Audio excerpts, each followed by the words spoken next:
Hi everybody, today we are going to be covering 8.1, which is all about cells. We're going to talk about how the microscope was created, what we saw, and then we're also going to get into the different types of microscopes and the cell theory, and then we'll get into a few of the organelles. Tomorrow we'll be focusing on more of the organelles. That'll be really important for us to know. So let's get started. So we're really talking about the discovery of the cell and the cell theory. So what is a cell? A cell is the smallest unit that can carry on all the processes of life. So it is able to complete Greech. So it grows, it responds, it reproduces, it is obviously made of cells, it goes through homeostasis. All the things that we consider something living to do is a cell, or a cell can do. We have two types. We have unicellular and multicellular organisms. So a unicellular, again, that prefix uni just means one. So it's a complete and living thing that consists of only one cell. So that's like a paramecium, a eugella, or eugellin. This is a protist down here. And these are able to complete all of Greech. It grows, it responds, it's able to eat. So what it does is it engulfs whatever it's eating and brings it in. And so it can still live on its own. And these different types of cells live in various different environments. We also have multicellular organisms. So again, that prefix multi means multiple. So it's a living thing that consists of more than one cell. So it has to be more than one. So that's an example of us and plants and animals. So this picture over here is showing a group of plant cells. That's why they're more square in shape. And we can see the different parts within it, and we see multiple linking together to be able to create that multicellular organism. Now, two scientists that really come to mind when we're talking about cells is Robert Hooke and Anton Leeuwenhoek.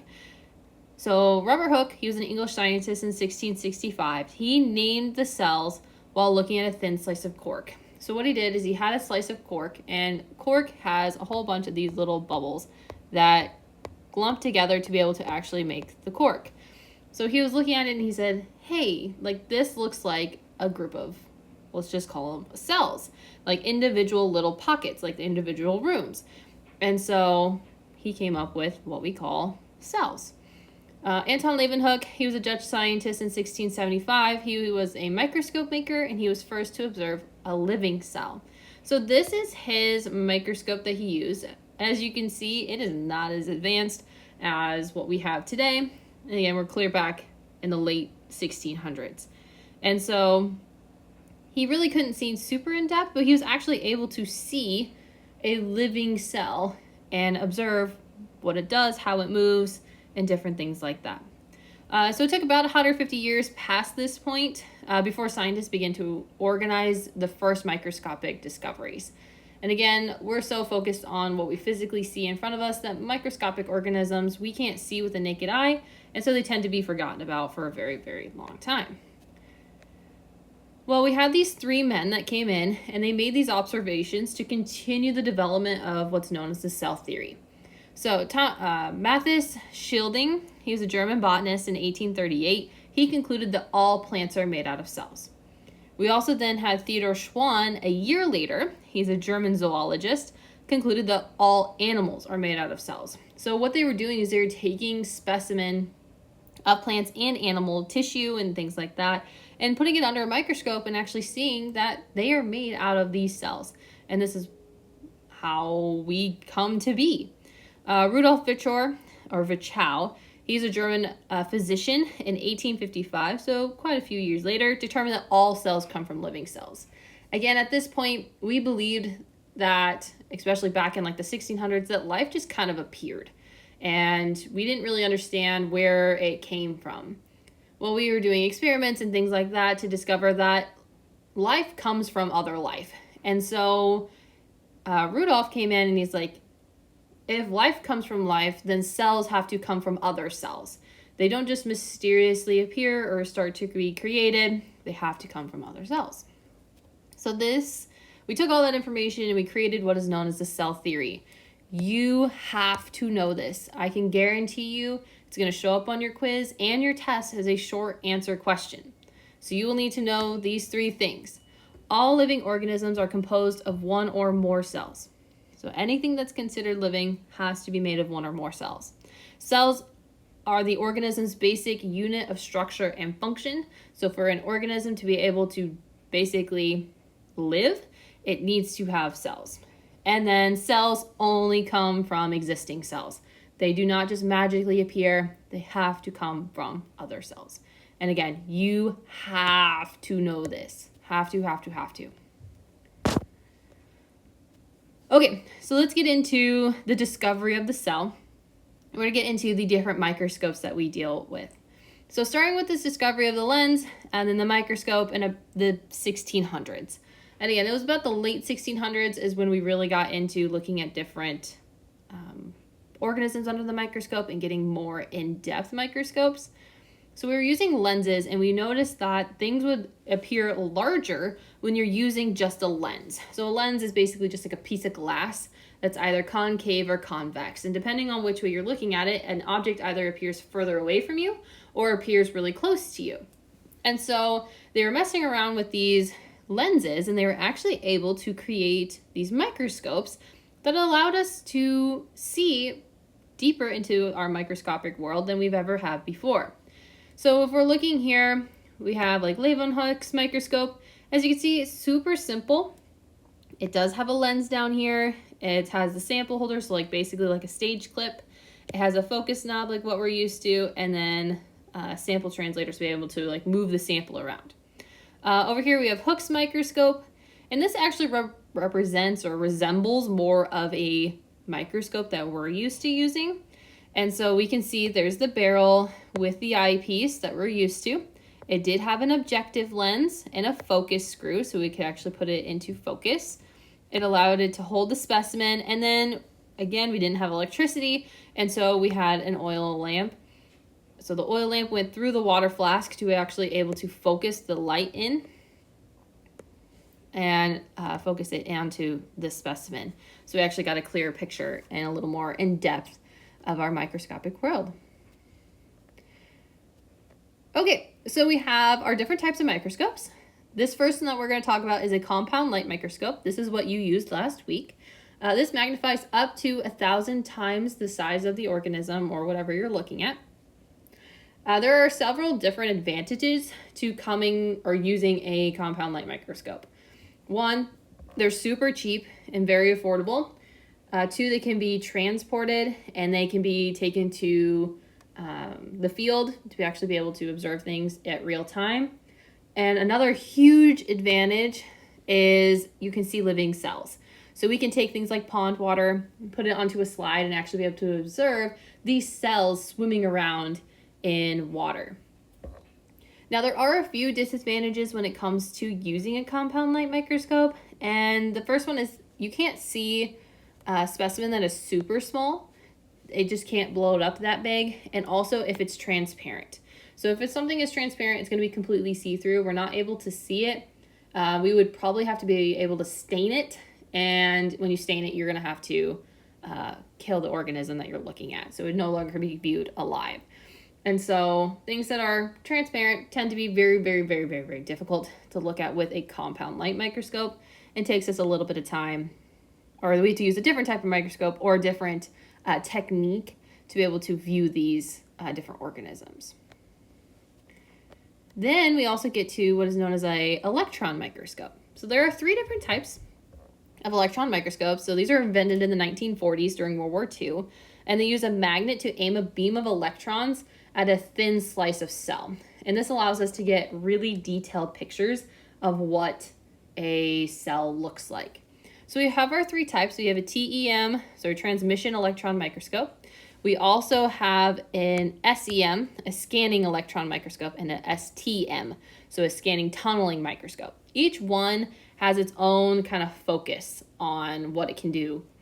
Like a transmission electron microscope, TEM, the electrons are transmitted through a specimen to a fluorescent screen, making a black and white image. So it can magnify up to 500,000 times its size, and it looks like it is looking at a very thin slice of that specimen. So we can get very, very, very detailed images of these cells. We have SEM, which is scanning electron microscope. So that's using beams of electrons over the surface of the specimen, and we can get 3D images. So anytime you see black and white 3D images that are like super clear with a ton of like details behind it, that's generally going to be that scanning electron microscope. And these actually magnify to about 2 million times their size. And then we have the STM, the scanning tunneling microscope. This is where electrons tunnel through the cell or an atom, making a 3D image, producing more than 100 million times its size. So we actually get a huge magnification. This can go all the way down to the molecular level. Again, these are very, very detailed images, so that's one of the advantages of using it. The disadvantage, and probably the most important, minus the fact they're very, very expensive, is that the specimen has to be non-living. So it has to be dead before you're actually able to use a scanning electron microscope, just because of beaming electrons at it. You just won't be able to look at a living specimen. So this is what an electron microscope looks like. Again, they are massive. A lot of times they're found in like research colleges or like research labs when they're doing specific or looking at very specific types of cells and trying to figure out different things about them. They're not going to just be found in any university. And a lot of times the pictures, you don't get to see it with the visible eye. You'll have to have a transmitter, which then goes to the computers, and then you're able to see those images on the computers. So those are our two types of microscopes. So we have a compound light. That's the one that everybody has used. They're very affordable. The only thing is, if it's something that's transparent or very, very small, you're not able to see it. With this electron microscope, again, there's different purposes for each one. And then the disadvantage to these, again, very expensive. And then the specimen has to be dead and no longer alive to be able to view what they are. Okay, so we're going to cover a few of the basics cell types. So the first thing is talking about the size of a cell. So cells can range anywhere between 2 meters long, like a nerve cell, or 0.2 micrometers, like a bacteria. So the cells in your body or a nerve cell has to go from your brain, basically, all the way down your back through your spinal cord and out into your extremities. So if you imagine it has to go from your head all the way down to your toes, that can be a very, very large cell. And so they can be super long in size. They can also be teeny, teeny, tiny. So if you remember, micro is even further past like a millimeter or something like that. They are teeny, teeny, tiny. So they kind of range in all kinds of different sizes. The common function of cells is to have genetic material to pass on to the next generation of the identical cell, and they break down molecules to generate energy and metabolism. And so we're actually able to see passing on that information to the next generation and then breaking it down. Now we have two types of cells. We have a prokaryote and a eukaryote, and you are going to need to know the difference between the two. So a prokaryote is smaller in size. It lacks a true nuclei and membrane-bound organelles. They are generally going to be unicellular and do not separate their genetic material within the nucleus. So this is what a prokaryotic cell looks like. It basically is a cell that has genetic information inside of it. So this little like squiggly line here is the DNA hanging out inside of the cell. It does not have membrane-bound organelles, so it doesn't have a Golgi apparatus. It doesn't have like mitochondria. It doesn't have, endoplasmic reticulum, all those things. They're the most simplest of the cells. Then we have a eukaryotic cell, or a eukaryote. They're generally going to be larger in size. The cells that contain genetic material in the nucleus and have membrane-bound organelles that can be both unicellular and multicellular. So we are considered eukaryotes because we have membrane-bound organelles. We have a nucleus that contains our DNA. We are obviously multicellular organisms, and our cells look something kind of like this. So I always think you are a eukaryotic cell, while a prokaryotic cell is bacteria that is just single cellular, does not have a membrane-bound organelles or a nuclei. And again, you're gonna need to know the difference between a prokaryote and a eukaryote, or a prokaryotes and a eukaryotes. So these are just a few of the organelles that we're going to cover, but these are probably like the 3 main organelles of a cell. So the first one is the nucleus, which we've already talked about before. That is the brain of the cell. It carries on all the genetic information. It has the DNA found inside of it. It is probably the most important organelle in a cell.